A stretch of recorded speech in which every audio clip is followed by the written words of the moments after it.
I can use this one if that's a problem. So this was the topic which I was supposed to talk about. And last night, I had dinner with Dr. Garzosi, and I said, I have a talk which is extremely scientific. Dr. Garzosi said, people are coming after work. They will get bored. So you need to make it a little bit more interesting.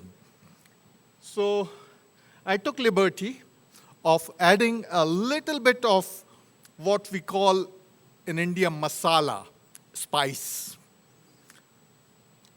So now I'm going to talk about new alternatives for surgical treatment of prostate cancer and robotic innovation in cancer surgery.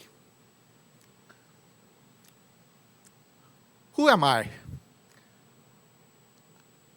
I've been very fortunate to be at right place, right time. I was the first fellow of robotic surgery at Handyford Hospital when robotic surgery started. So I participated in all the procedure developments like robotic prostatectomy, robotic cystectomy, and robotic kidney operations.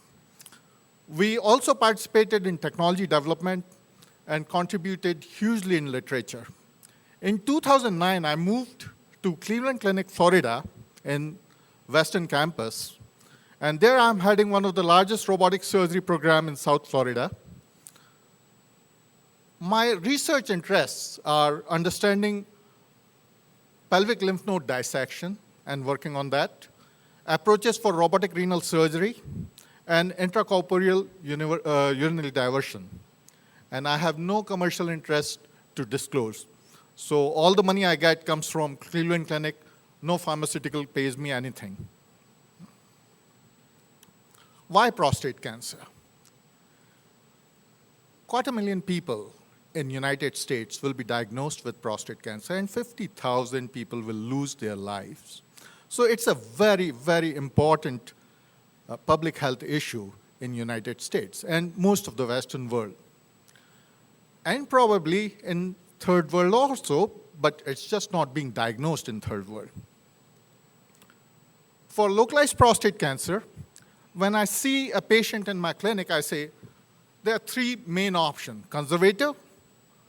One is observation, where I say, you know what, you're too old. We won't treat you. If you have symptoms, come back. Second is active surveillance, where cancer is low grade.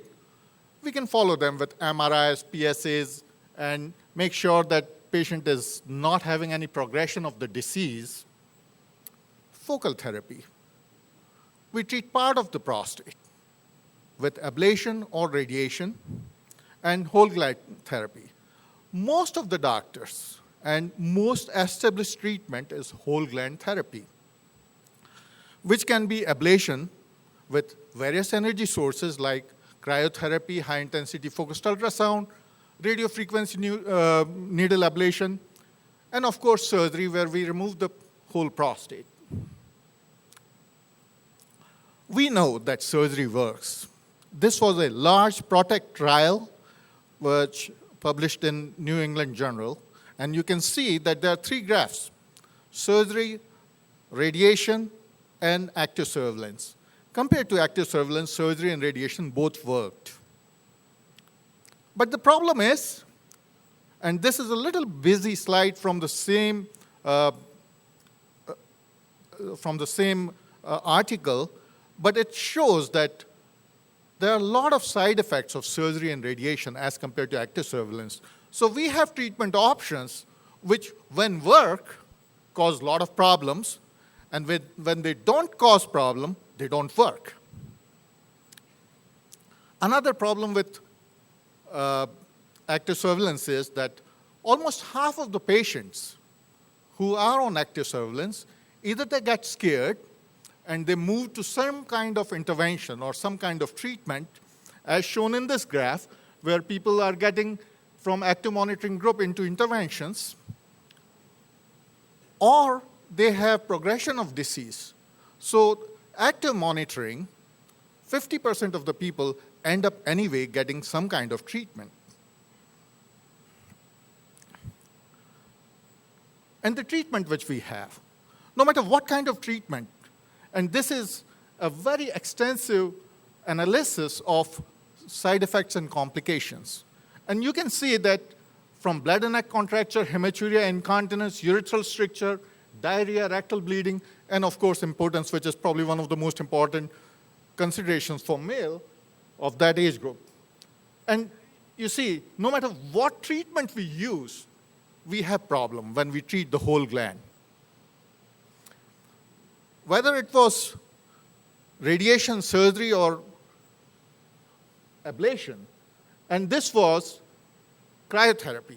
As you can see, cryotherapy of whole gland causes serious complications like rectourethral fistula in about 1% people.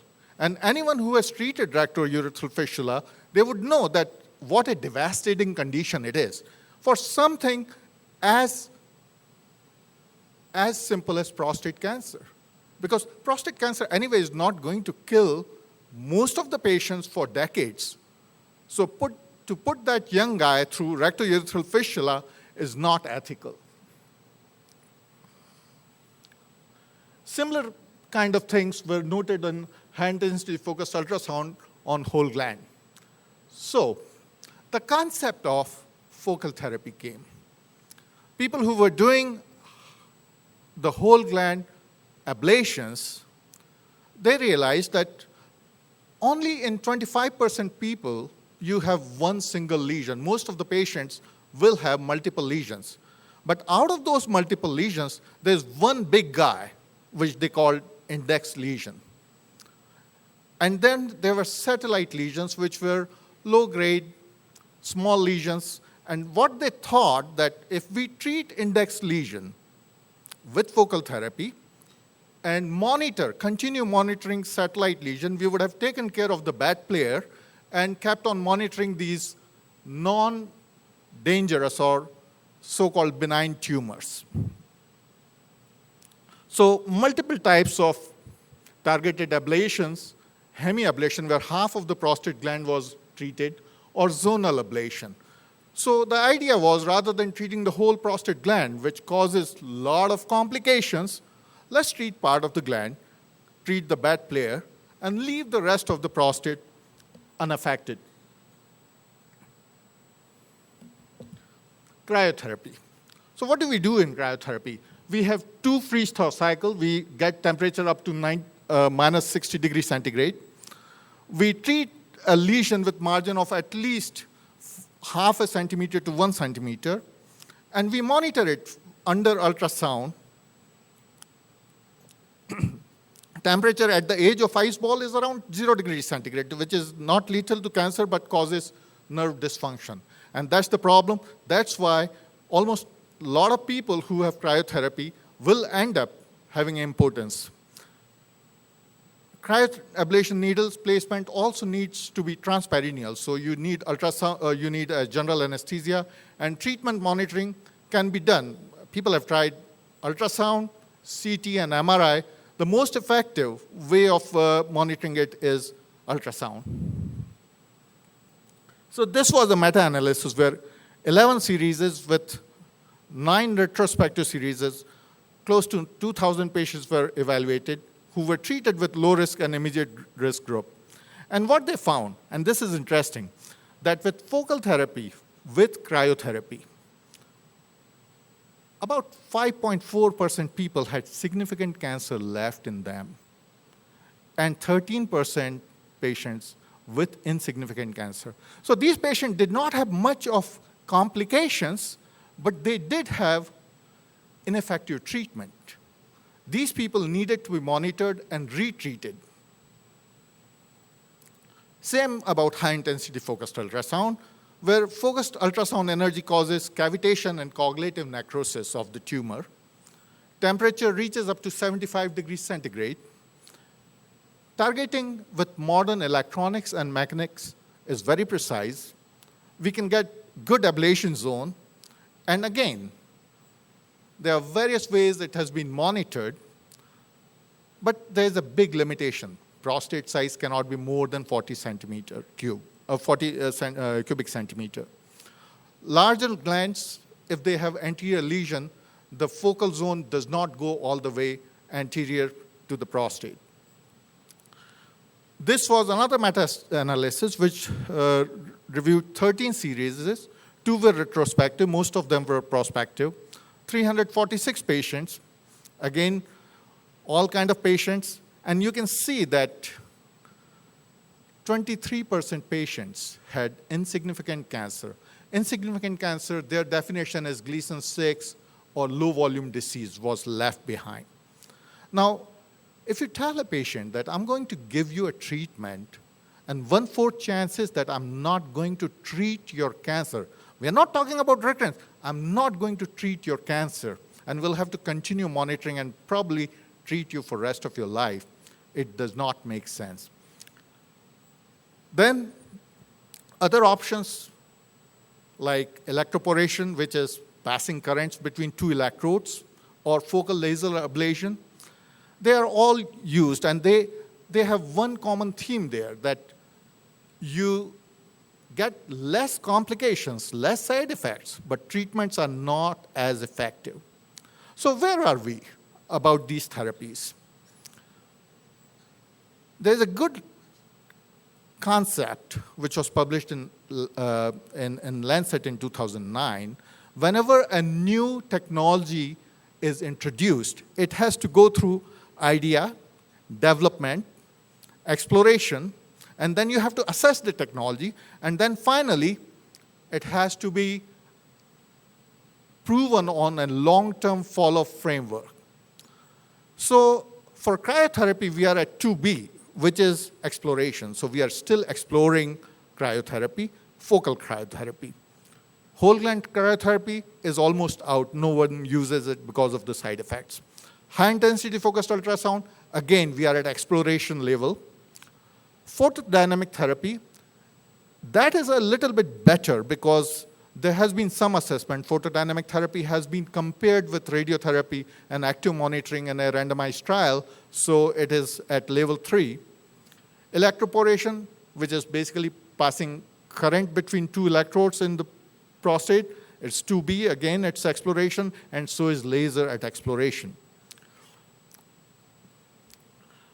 So focal therapy was mostly proposed by European researchers. Americans are too busy doing their surgeries. So focal therapies proponents, European Association of Urology, came out with a position statement in 2018, and they said, focal therapy can ablate. However, current imaging methods cannot identify all high-risk lesions. So you don't know that you have left behind a high-risk lesion because MRI and biopsies are not very precise. Oncological effectiveness is unproven as compared to standard of care. That's true. Focal therapy of small lesion reduces toxicity. If you use less energy, treat less area, your toxicity will be less. Optimal follow-up is uncertain. We don't know how to follow these patients with great precision. So, and most importantly, what if the focal therapy fails? At that point, we don't know how to treat that. So they said that it should be an investigational modality, should not be done outside clinical trials. You'll find a lot of centers in the United States which have put in these $500,000 machines, and they are trying to really do it left and right in focal therapy. I think that is disingenuous. We need more research in terms of evaluating these focal therapies before subjecting our patients to this kind of therapy, which we don't know how to follow up. So what are we left with? In 2000, this is what we had, a big incision. Thanks to generous donation from this Indian business couple, Raj Vatikuti and Padma Vatikuti in Detroit. As a result, this team developed robotic prostatectomy. And guess what? This is how I used to look in 2000. we bought a robot which was made for heart surgery. And for those who have not seen robot, this is the console, and this is the first generation robot. This is the console. You see something like ViewMaster here, where surgeon can see everything in 3D. Surgeon moves their hand over here, and these are the pedals which uses electrocautery and controls the arms. This is the surgical cart. So these arms are the actual robotic arms, and the instruments, they go inside patient's body. So you can see that arm is over here, barely 8 millimeter in size. So you can use standard laparoscopic instruments or ports to put these arms. The camera, and I think vision is the most important thing in this machine. You have a stereoscopic or 3D vision. And these are the instruments. Every instrument which we use in open surgery can be made to work with robot. They have a wristed joint, and these are so small. This is a dime, which is the smallest coin in United States as compared to this. And these instruments have 7 degrees of freedom. Actually, it is in a way better than human wrist, because there's so much limitation how much you can rotate my wrist. But I can rotate the wrist of the robot twice as much as I can rotate my wrist. So how it works? This is a short clip, which is a composite video. It shows how surgeon is moving master console and how very precisely, and this is an experimental coronary bypass grafting video, where a 8-0 suture is being used to anasmose the small 2 millimeter arteries. So you can see the amount of magnification, the amount of stability which we are able to achieve with this machine. So this, in November 2000, we did the first case in Detroit, was converted into this, 6 small holes. We waited. I wanted to put this as a case report, and Dr. Manon, my mentor, said, no, Dr. Shrivastava, we need to look into this technology, need to evaluate, do at least 50 cases, compare it with traditional methods, and then say whether this technology works or not. And we did that. So although we started in 2000, we published in 2002, and this was world's first research article which presented to the world what robotic radical prostatectomy of future is going to look like. And in this chart, we compare that we started with 10 hours. The first case took 10 hours because no one told us what to do. We had to figure it out. But very quickly we learned, and the dotted line is laparoscopic prostatectomy's time. By that time, the laparoscopic surgeons had done 400 cases, so their time was stable. And very soon, on 18th case, we crossed them over. Our time became less than that. This publication was quickly followed by technique publication, and then 100 cases experience. What we found that not only we did the surgery in comparable time, our blood loss was 1/10 of traditional surgery. Positive margins were almost 1/3. Complication rate, and this is important, for the first time in the history of surgery, a new technology. People who have used laparoscopic surgery in its early days knows about the horrendous complications laparoscopic surgery used to have. In early days, in first 100 cases, we had 1/5 of major complication rate as compared to standard of care that time. And we, of course, reduced hospitalization day, which is very important. For me, the biggest acceptance was when I was invited to write a surgery illustrated article in British Journal of Urology, one of the most conservative urologist group. In 2006, we published 2,600 cases where we presented our lymph node dissection and extended nerve sparing option. And in 2009, we modified the surgery again and published it.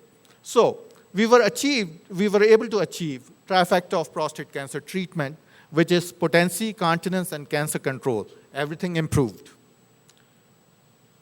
In 2004, we were doing this, and we were almost established as a prostatectomy program. But we got bored, and we thought that we should do something else. We wanted to extend this technology to other organs. So we took the robot to Egypt. There's a urology nephrology center in Mansoura, Egypt. This was the team, and we developed robotic cystectomy. And we used the robot to do the cystectomy and remove the specimen, and then from this small incision, the surgeons in Mansoura did an open reconstruction.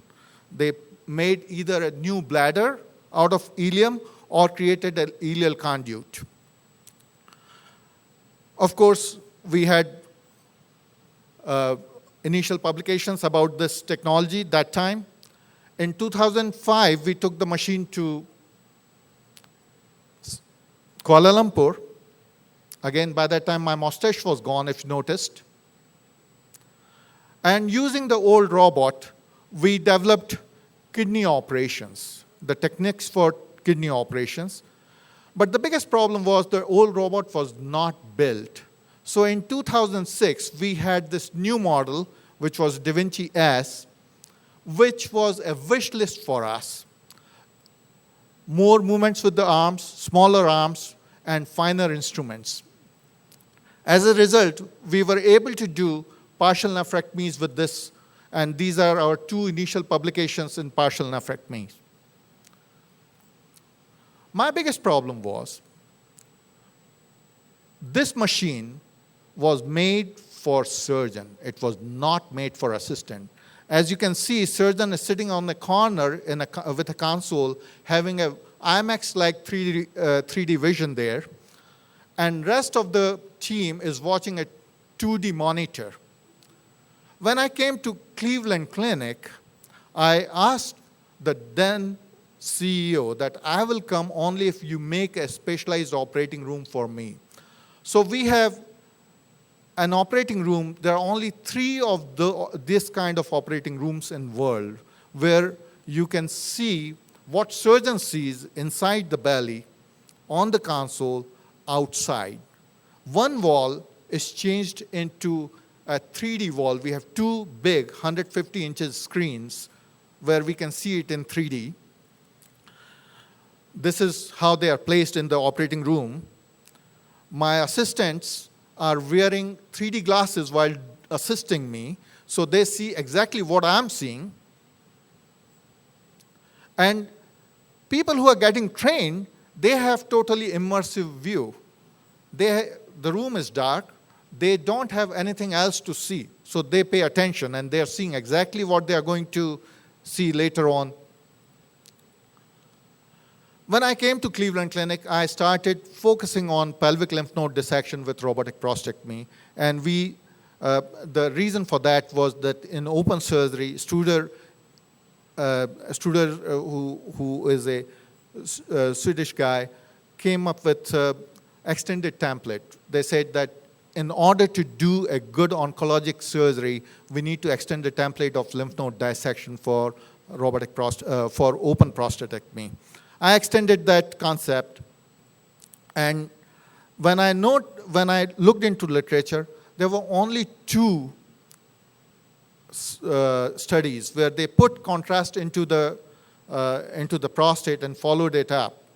In the whole literature, with hundreds of thousands of publications, only 2 people in the world bothered to put contrast into prostate and follow it up. And both times, they found that 100% of the time, the contrast goes into hypogastric lymph node group rather than the obturator or external iliac, which was the standard lymph node dissection. So we developed this technique of lymph node dissection using robotic surgery.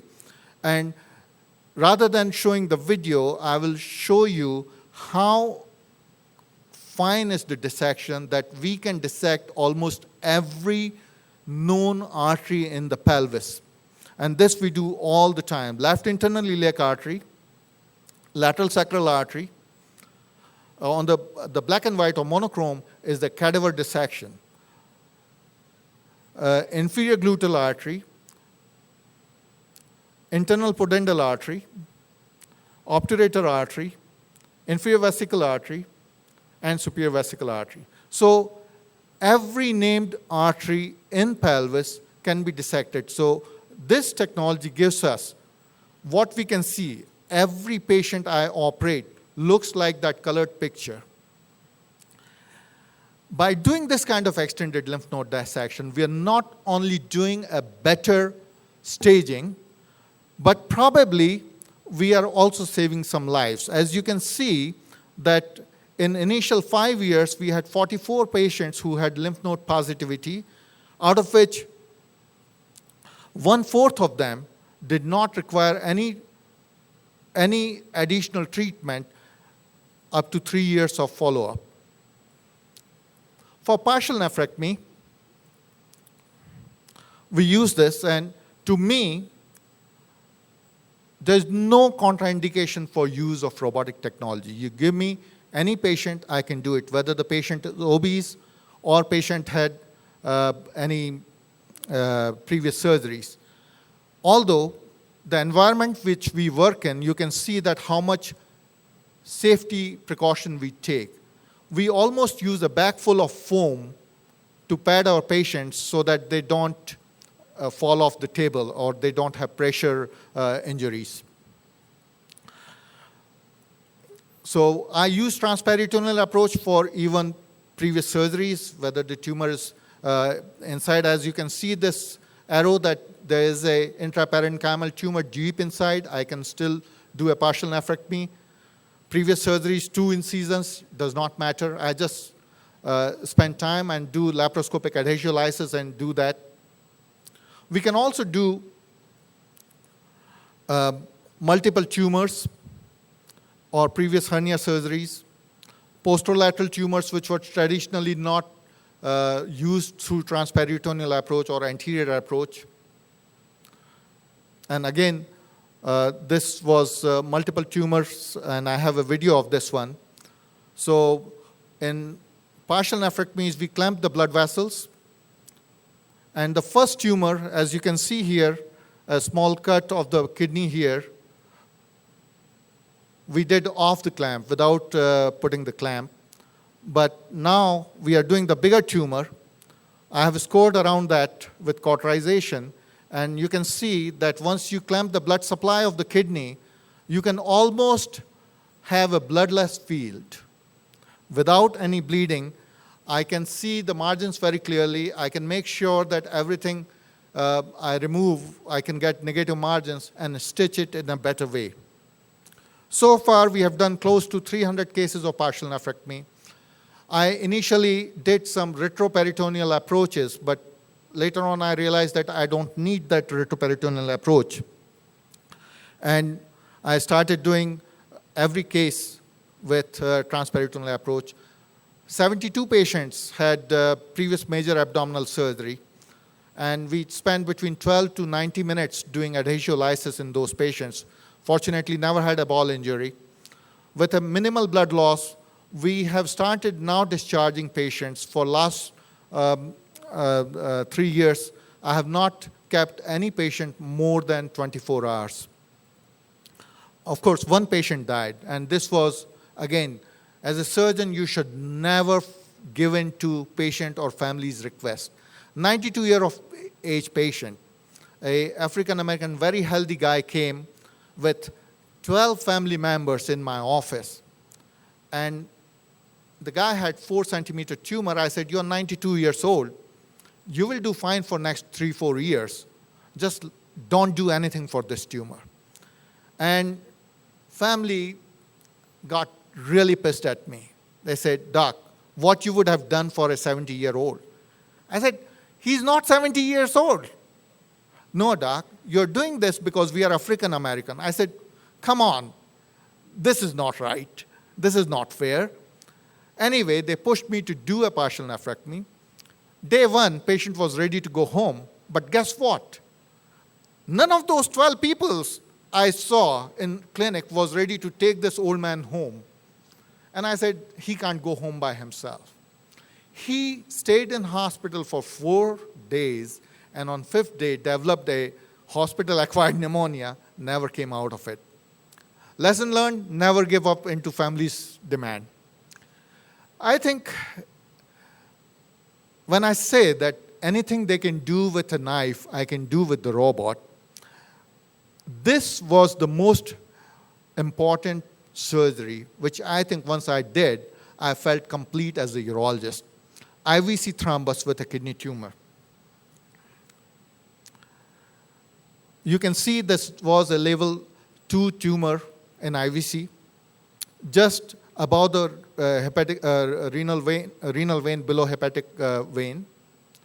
And this is a short video I'm going to show you. Now, this is not a video for faint of hearts. So I'm dissecting here. You can see IVC, and this is I'm cutting the gonadal vein. This is IVC. I just showed IVC with my hook. Kidney, this is the right kidney, so kidney is up there. I went between IVC and aorta and controlled the renal artery on the right side.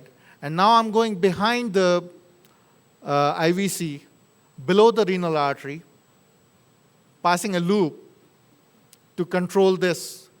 You have to pass it twice. This is known as Rommel loop or Rommel clamp.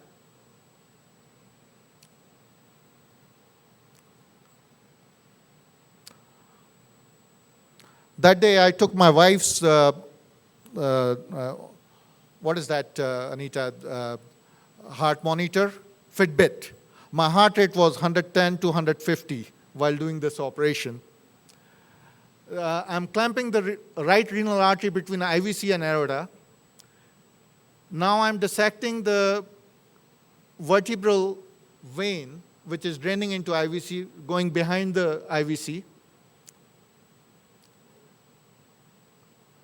Putting a robotic clip on that vein.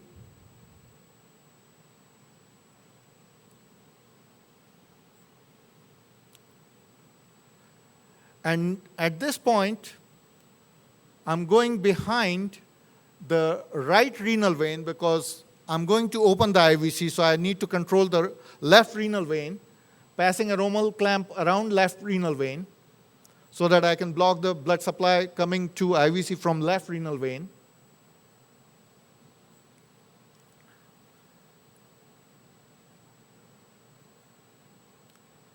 Now I'm going to the most dangerous part of this.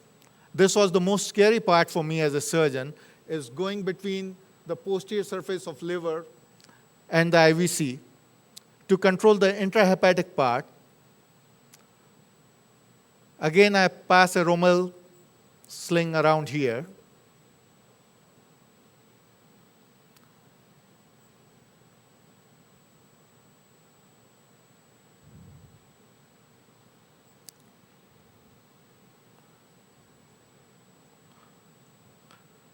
You have to be very, very cautious because a single mistake in this part and you lose the patient. Fortunately, it has not happened to me yet. Then the inferior clamp we tied down. We slide this clip so that it closes. Now this is the renal vein. From the left side, we closed it. So you can see that this thing is collapsed. The IVC is collapsed. But not so fast because as I'm pulling on this, you can see it is filling up. So that means there is some tributary still draining into this because right renal artery is closed, left renal vein is closed. So I take off this Rommel on left renal vein, let it flow again, and look for something else. And guess what? There it is, right in front of my eyes. Another vein, another vertebral vein, which was missed on CT and MRI. I dissect that and control that. Now it is show time. I this time decide I didn't want to do any more handling of the left renal vein, so I put a bulldog clamp on the left renal vein. And now it is not as tense as it was previously, but as a safety measure, I open the gonadal clip. Because if there is blood coming to IVC, the gonadal is much easier to control if I open it.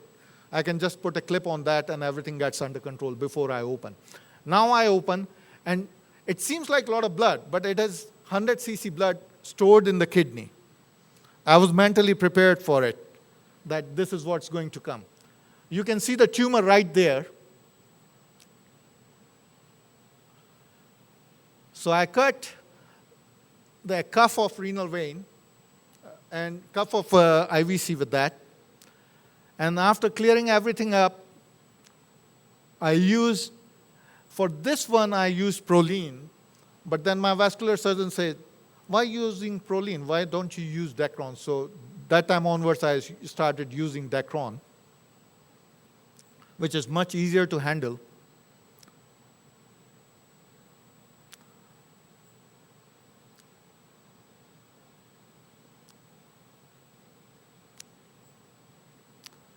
And you can see how precise you can close. You can't do this with laparoscope. Even with open surgery, it is very hard because this is deep down, especially in a fat patient. Putting heparinized saline to make sure that it's leak-proof. Tying it down completely. Now, as I open, you can see that blood is coming out of those little holes. And that's where my previous experience as a transplant surgeon came into being. I said, doing nothing, just put a sponge and this will stop.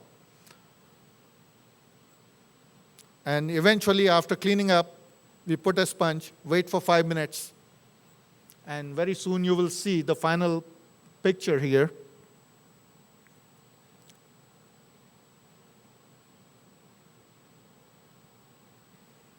Very dry. Total blood loss 350 cc. Patient went home next day after a IVC thrombectomy. Patient is still, it has been 7 years since his surgery, and he is a examiner at DMV office, motor vehicle office. And every time he comes for follow-up, he says, Doc, bring your daughter, I'll give her a license. My daughter is due for her driving license. I'll give her a license, bring her. Another thing, I think I still have 7-8 minutes left. Should I go with this video? So this is robotic cystectomy. It's a short 5-minute video for cystectomy and another 4-minute video for diversion. So I'm just following the ureter, going all the way. The bladder is on this side. You can see this is bladder, and I'm following the left ureter all the way down. Put a sling on the left ureter. This is pouch of Douglas. You can see the sigmoid and rectum down there. We follow the ureter all the way to detrusor, or the bladder wall. Leave a good thick layer of fat around the bladder so that we don't get positive margin. Go all the way to pelvic floor. Then go in the space of Ritzius and follow it all the way to endopelvic fascia.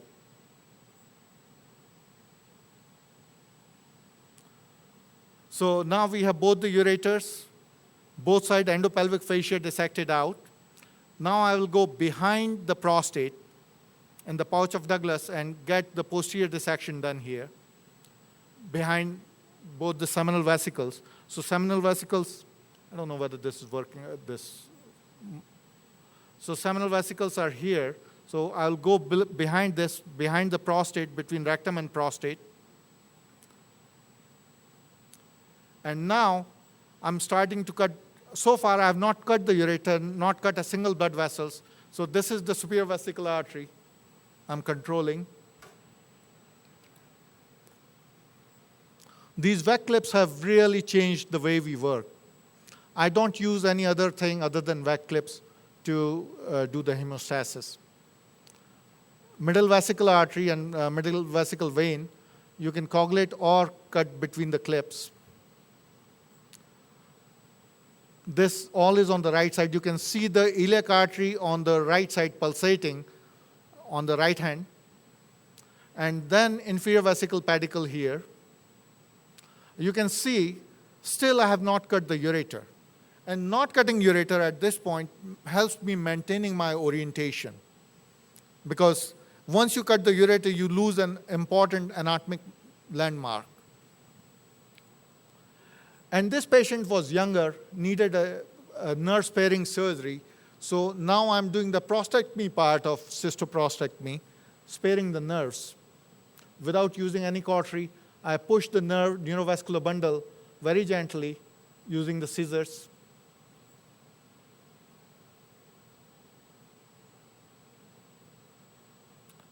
Now, at this point, when I have made the whole specimen free from all around, I cut the ureter, send the distal part of ureter for frozen section.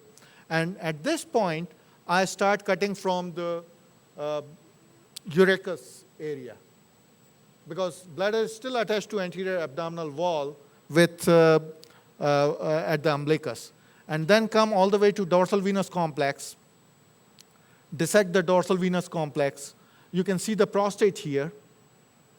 This is pubic arch, and this is the dorsal venous complex. I'll take a stitch around dorsal venous complex. You can see when my assistant was moving the catheter, prostate moves with the catheter. I control the dorsal venous complex. Now, cutting this dorsal venous complex, in open surgery, you end up losing about 600 to 700 ml blood right there. And you can see that I almost cut it in a bloodless field. I'm cutting the urethra. There is a posterior urethral vessel which bleeds, so I put a... That's my timer, telling me my time is up.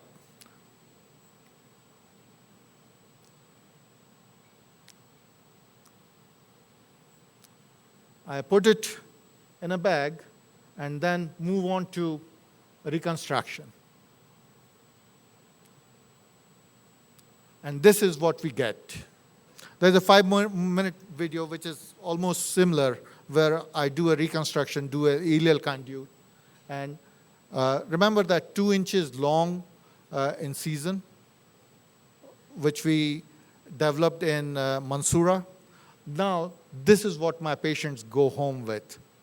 A ileostomy or urostomy with about 1 to 1.5 inch around belly button incision for a cystectomy. People who have neobladder, they don't even have this ileostomy. So far, we have done 37 cases, 36 muscle invasive bladder cancer, 1 locally advanced prostate cancer with post-cryotherapy stricture. We did 36 ileal conduits, 4. In my initial time, I did 4 extracorporeal, and rest, everything was intracorporeal. And it still takes me, on an average, 8 hours to do this operation. The longest I've done is 11 hours, which was for neobladder. It takes very long because you have to do a lot of stitching in neobladder. Blood loss is reasonable. Only 1 patient required intraop transfusion, and 3 patients required post-op transfusion.